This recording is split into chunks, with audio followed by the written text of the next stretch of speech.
There's a reason you can't walk 2 blocks in any city without seeing that green mermaid logo. Starbucks didn't just win the coffee war.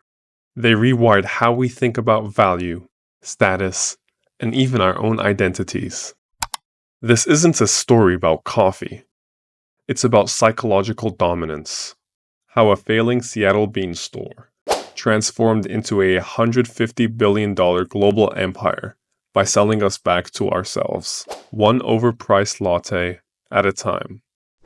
By the end of this, you'll never look at that cup the same way again. To understand how Starbucks conned the world, you first need to understand how bad coffee used to be. Picture 1970s America. Diners serving tar black sludge in chipped mugs. Office break rooms with pots that brewed coffee so bitter it could strip paint.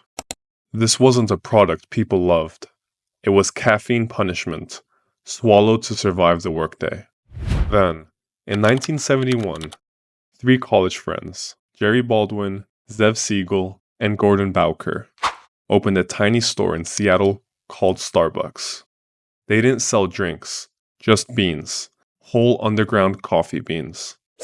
For years, it was a niche hobby shop, until a failed salesman named Howard Schultz walked in and realized the real problem wasn't the coffee, it was the experience.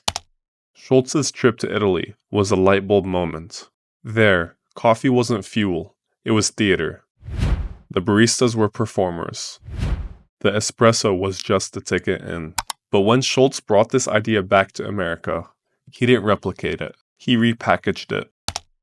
And in doing so, he laid the foundation for one of the most brilliant cons in business history.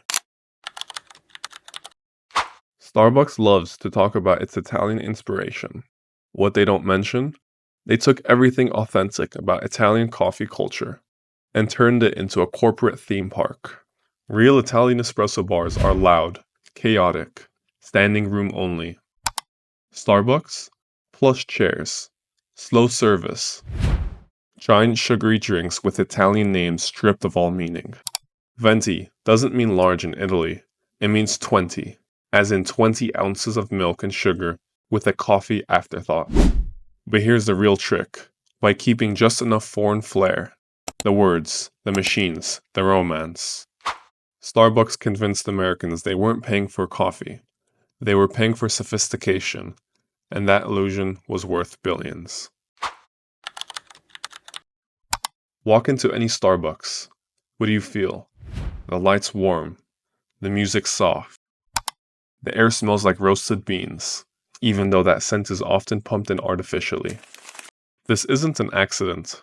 It's a psychological operation. Howard Schultz called Starbucks the third place. Not home, not work, but somewhere you belonged. Except you don't. That cozy couch, designed to make you stay just long enough to buy another drink.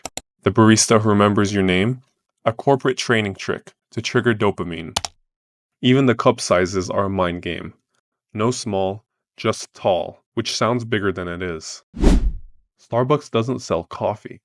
It sells behavioral addiction dressed up as comfort. Let's talk about the $6 lie. How does Starbucks charge you 10 times what coffee costs to make? Simple. They don't sell you a product. They sell you permission. Think about it. No small option. Just tall, grande, venti, making mediums sound normal.